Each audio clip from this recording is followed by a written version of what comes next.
亲爱的听众，大家好，我是爱说话的鱼，欢迎大家的再次收听。今天开始跟大家再来谈谈我的主题，这一次的主题系列是关于我的旅游自由行。那今天要讲的是我的初体验。为什么我喜欢自由行，而我初次的体验又是去了哪里呢？上集我觉得很妙的就是，其实我本人已经都快要60岁了。真的，光阴似箭，想当年，大概30年前没错，30多年前了吧。我记得是在天安门事件的第2年，西元1990年，我跟我的爸爸、我的父亲一起回老家探亲，也就是广西省。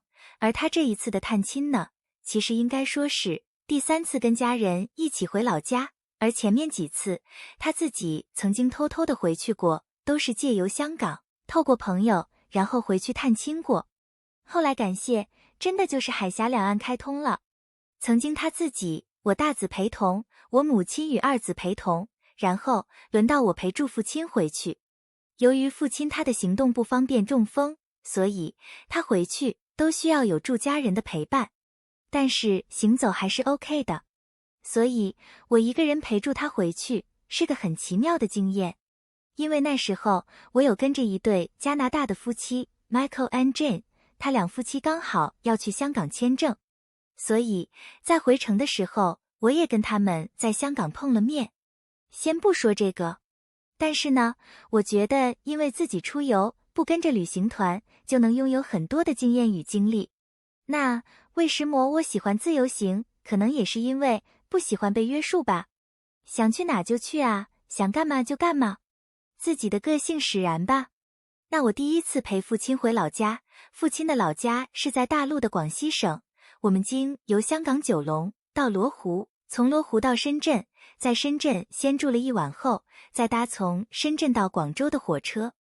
那时候记得天安门事件的第2年，深圳的夜晚真是昏天暗地的，都快伸手不见五指了。虽然后来的深圳变成了光鲜亮丽、五彩缤纷的一个大都会，但在那个年代，天色真的是乌漆嘛黑的呀。因为当时抵达的时间也差不多都傍晚了，已经昏暗了。马路很宽广，但却完全没有路灯，几乎是黑的，只能靠着那微微的月光行走在路上。还好有找到一间所谓的旅社，住了1晚。第2天呢，就从深圳再直接买火车票到广州。这一路上有一位住在香港的袁伯父陪同着，因此呢，我们才可以比较顺利的，尤其是我第1次来到大陆。感谢袁伯父一路上的陪伴，带我及父亲一起搭火车抵达广州市。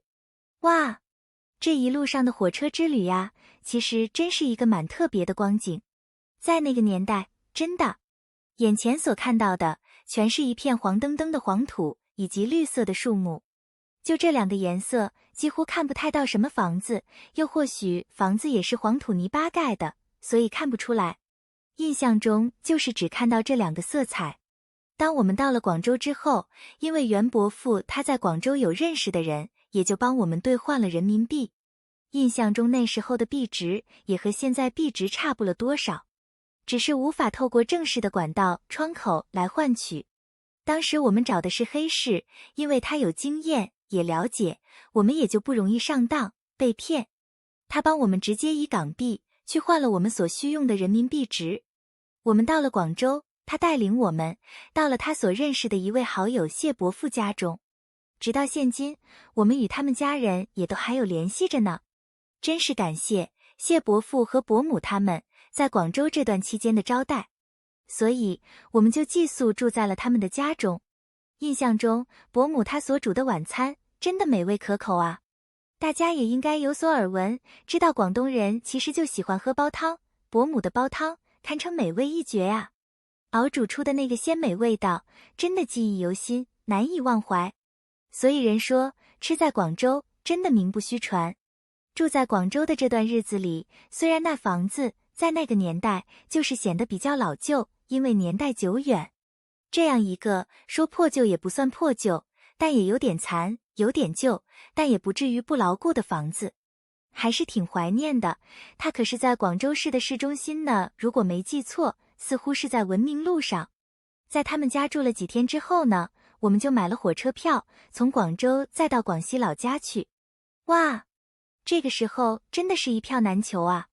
我记得那个时候好像就是学生时代地理课本学到的所谓湘桂黔铁路吧，从广州一直到湖南省，然后从湖南再转个大弯，南下到广西的南宁市。这样大概坐了2天1夜吗？还是多久？其实有点忘了。基本上我们当时坐的是卧铺，可是那卧铺只是一般等级的卧铺，3层的。我们现在大多看到的就是2层上下铺，但是大陆那时候就是3层的，是属于一般级别的，不是所谓高级型的。如果是高级型的，在我印象中，在之后我曾经也还去过杭州时，所定的卧铺就是一个房间内有左右两边各2张床的上下铺。但这次真的是一次蛮难得的经验，我就觉得挺有趣的。也就是坐的是属于一整列车厢中都是3层的上下卧铺，与在地的大陆百姓有了这样子的接触机会，天南地北的一起聊天，最后终于才到了广西的南宁市。到了南宁，我记得是父亲的一位好友，以前他俩在念书时候，可能国高中的时候吧，一个要好的朋友黄福道叔叔，他家就在南宁市中山路上，与他们相约在邕江宾馆碰面，也与父亲就住在那里，在那里饮茶住宿，好怀念啊！那个时候真的是个不错的经历。后来再从南宁准备着回广西老家。广西的老家呢，其实是一个比较偏远的乡下，也就差了一点距离，就快到云南去了。确实是蛮远的距离，而且那时候的交通不太便利，除了火车、船就是大巴了。那时搭乘巴士，我记得印象中大约搭了有7个半小时之久的时间，中途有停靠、休息，让你稍微小解或大解一下。在那个年代，他们的公共厕所可都是没有门的，但他们也习以为常，我们也就入境随俗了。印象中那个年代真的是相当落后的，就这样搭了7个多钟头才回到了老家。我真的很感谢有这样的经验，跟着父亲一起回家探亲。这一次真的使命重大，当时背了父亲在台北做好的一个祖先的牌位带回去，好让家人能够一起来纪念祖先。当下看到家人的父亲，立马就是两眼泪汪汪，相对的家人们一同彼此相拥而泣，甚至带着我与父亲一同前去扫墓，祭拜过世的家人们。在那时，墓地既没有墓碑，更没有所谓的名字，只能凭着记忆记住每个过世家人墓地的位置罢了。因为大陆在之前解放后，为了破除四旧，也就是文化大革命初期，以大中学生红卫兵为主力进行的以破除旧思想、旧文化、旧风俗、旧习惯相标榜的社会运动，政府认为这些都不应该被鼓励，比如传统就是所谓的旧思想包袱，太过于守旧，不应该被这种亲情所捆绑吧。我们就让家人们带着我与父亲一起去祭了祖。我觉得那一次回老家的经历真的蛮有趣的。在堂哥的带领，我也跟着他们去打猎，但是基本上不是打很大的猎物，也就是打小鸟。可是打的时候很开心，很有意思，就是觉得新奇。但是打完后，我觉得那小鸟好可怜啊，因为我们毕竟不是这样的一个环境生长的，而他们是的，常常是这样子过活的，所以他们不以为然。我也和家人们一起到河边洗衣服，真的蛮有趣的。乡间的生活我很怀念，那时候在老家大概待有2个礼拜，还是1个月的时间，真的有点忘了，可能得翻一下我的记录本呢。在那个时代，我们回老家探亲，其实他们已经算是过得蛮 OK 的了，有肉可吃。可是呢，一听他们谈起过往，回顾之前所谓的红卫兵时代，真的是蛮辛苦，甚至贫困的。家人们，也就是与我同辈分的孩子，就因为生母过世不在了，伯父也就娶了继母，而继母也因为偏爱自己所亲生的孩子，在那样无法吃饱喝足的时代里，大老婆所生的孩子也就无法顾及到了，只能先顾了自己所生的。而其他的堂子堂哥们真的就过着如他们所说的他们那时就是啃着树根生活，真是辛苦万分啊。确实，因为那个年代就是这样的一个所谓的破除传统，甚至喜欢也必须斗争的时代。只要你斗，有一个名目，因为毕竟他们是以农民为大的时代。而我家以前就是从商的，就会说你家有什么什么的，是属于黑五类身份为地主、富农、反革命分子、坏分子、右派等5类分子的非官方称呼。